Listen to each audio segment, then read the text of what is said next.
Hi, everybody. I'm Brittany Lewis, a breaking news reporter here at Forbes. Joining me now is Senator Ed Markey. Senator, in the wake of the school shooting in Nashville last week that killed 3 children and 3 adults, you, along with Representatives Elissa Slotkin, Mark Takano, and Marilyn Strickland, reintroduced the Gun Violence Prevention Research Act. Can you tell us about the legislation?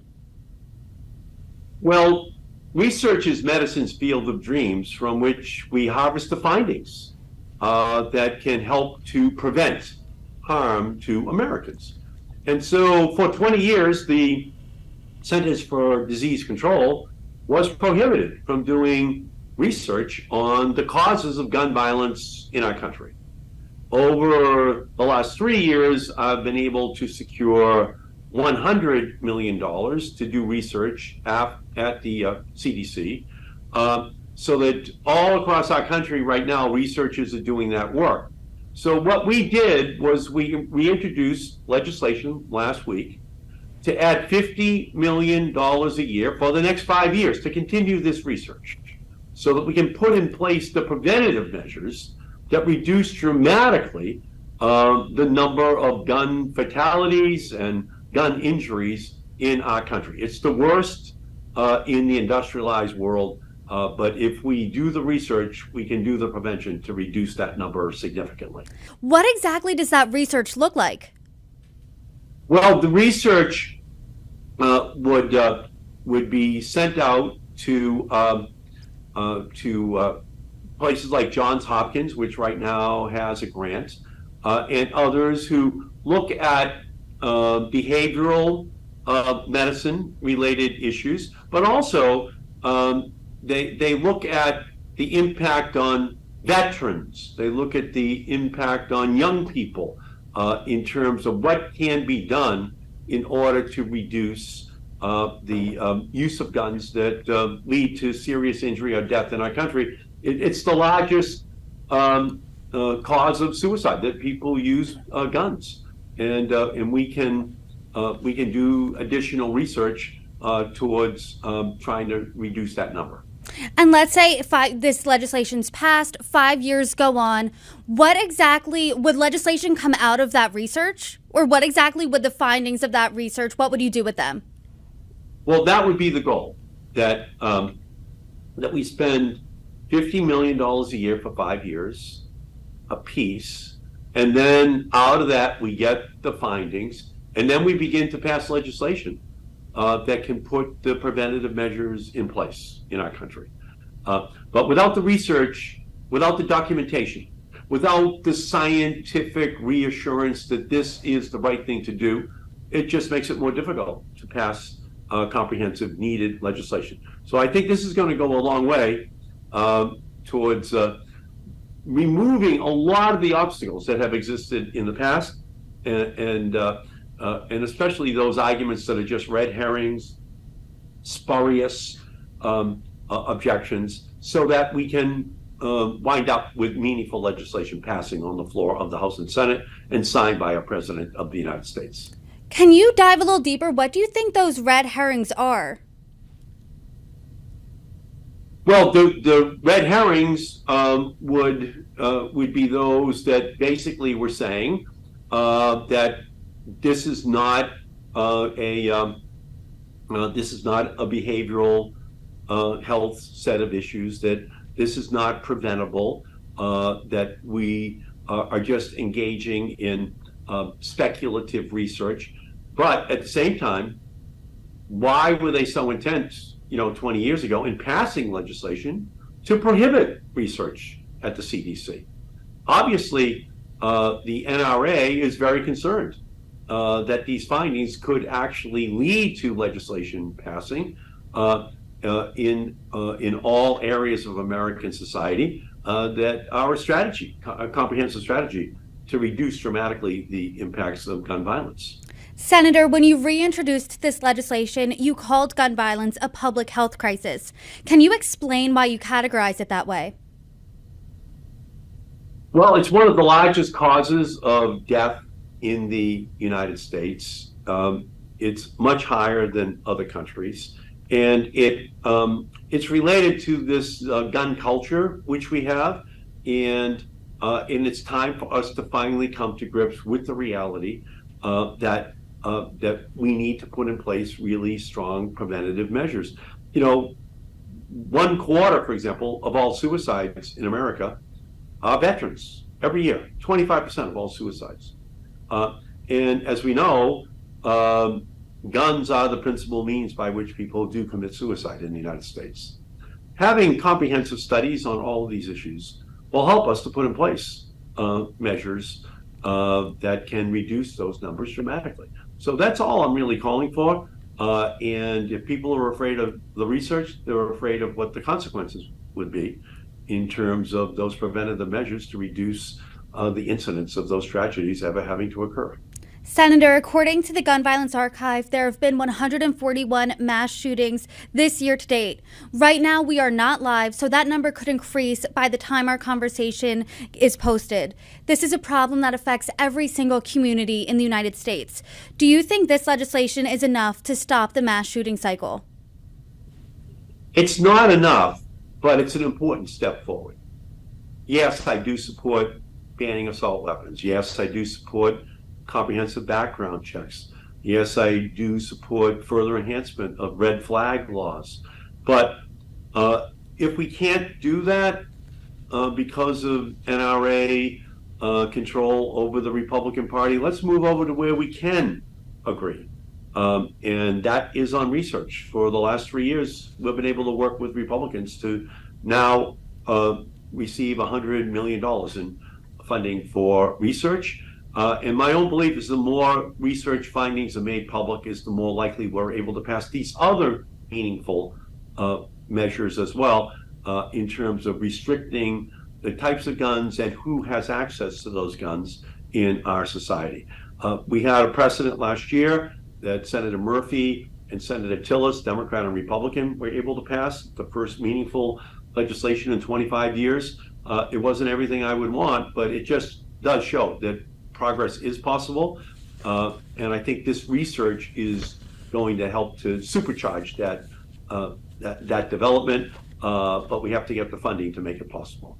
You mentioned that legislation, the Bipartisan Safer Communities Act. Do you think that's as far as Republicans are willing to go when it comes to gun control legislation? I think it was as far as we could go last year, but it was in response to tragedies across the country. And as you pointed out earlier, the number of mass shootings just continues to escalate. And my own belief is that the more that Americans can see these tragedies, see what's happening in schools all across the country, is the more they're going to put pressure on elected officials to put tougher safety measures on the books. So we had success last year. We went as far as we could. But I think it's quite telling that this movement is led by young people all across the country. Young people whose lives are permanently affected by the kinds of drills they have to go through in their grammar schools, in their kindergartens, in their high schools, in anticipation, unfortunately, of mass shooters arriving at the front doors of those schools. And I just think that the conscience of our country is going to respond to the political movement that's rising up from young people across our nation. The Washington Post released something really interesting this week, that there have been 377 mass shootings, or school shootings rather, since Columbine. And you mentioned that this legislation also comes in response to things, and a criticism that lawmakers get is that loud calls for gun control legislation happens only immediately after a mass shooting, and outrage does tend to subside from the public view pretty soon after. I mean, an example of that is this week, the news cycle was totally swept up by Donald Trump's arraignment. Do you think that this is still a top priority for Democrats and Republicans alike? Sadly, there will be another mass shooting, and that will once again command the headlines. Even Donald Trump cannot replace a mass shooting in a school as the lead story in our country. That's how important it is to families. So while temporarily Donald Trump might once again get the headlines, the continuing story is going to be that of mass shootings, and unfortunately, so many of them in schools. And I do believe there's a movement that's building. and building, and led by young people and their parents, just demanding that there be stronger gun control in our country. I would like to read some quotes from Republican lawmakers and get your response to them. They've vocally hedged gun control legislation, as you know. This is Representative Tim Burchett. He said, quote, "We're not going to fix it. Criminals are going to be criminals." And House Speaker Kevin McCarthy said that, quote, "We've got to deal with mental illness." And that, quote, "I don't think one piece of legislation solves this." When you hear that from fellow lawmakers, what's your response? Well, in order, for example, to commit suicide, you need the ideation, you need the idea of it, but you also need the instrumentality. And in our country, that instrumentality is a gun, unfortunately. And so, to the extent to which there's almost a failure to understand that much of this is preventable, that we do have a capacity to deal with the mental health side of it, but we also have a capacity to deal with the instrumentality, access to instrumentality, access to the guns that make these suicides possible, to make these mass shootings possible across our country. So I think we need to do both. It's just wrong to be arguing that it's just a mental health issue, because it's not. Other countries have mental health issues at the same level we do, but they don't have the gun violence. So it's something in our own culture that we have to study. And the more that we do, is the more I think we're going to be able to reduce the incidence of these mass horrific events. When these types of conversations come up, many Republicans say that this is unconstitutional. It's their Second Amendment right to own a gun. What's your response to that? My response is that the Second Amendment says that you can own a gun in order to maintain a well-regulated militia. That's what it says, the Second Amendment. And I'm here in Boston, Lexington, and Concord, where the militia came out of their homes. The Minutemen, they were called. But they did say well-regulated.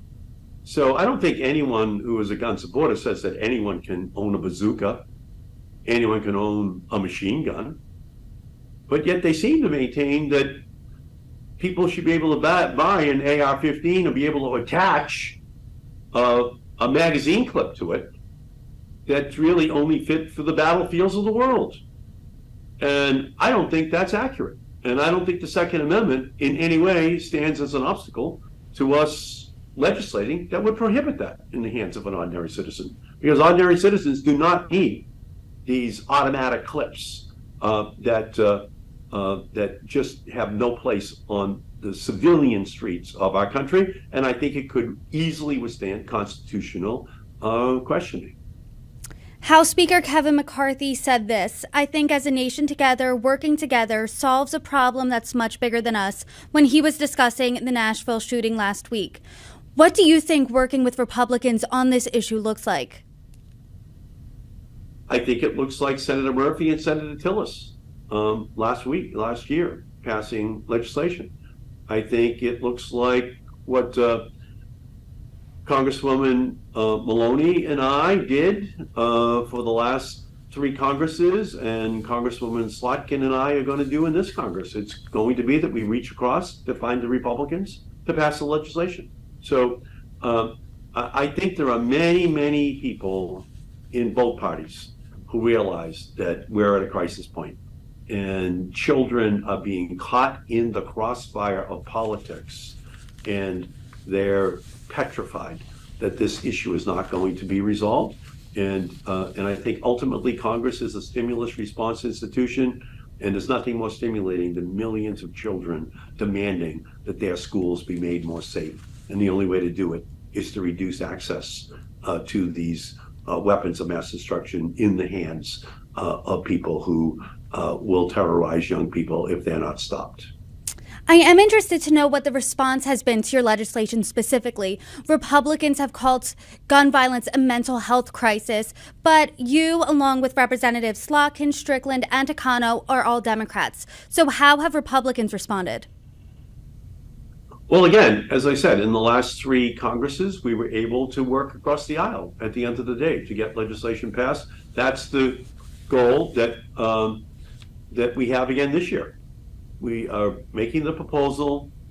We have good evidence backing up our position. We've been successful on a bipartisan basis the last 3 Congresses, and we have every reason to believe that we're going to find real success in this Congress as well. Have any Republicans supported verbally or publicly the Gun Violence Prevention Research Act so far? At this point, no, but at this point in the last 3 Congresses, the same answer would be true. But yet by the end of the Congress, we were able to garner significant Republican support. So we're going to go through the exact same set of political steps. And my expectation is that at the end of the day, we'll be successful in being able to find the bipartisan support that we need. Senator, what's next for your legislation then? Well, the next set of steps is to begin to find the Republican co-sponsors, build further co-sponsorship on the Democratic side, and then continue to build a national movement led by young people that demands real action. And at the end of the day, I think that's what's going to make the political difference in our country. Senator Ed Markey, thank you for joining me. So great to be with you. Thank you.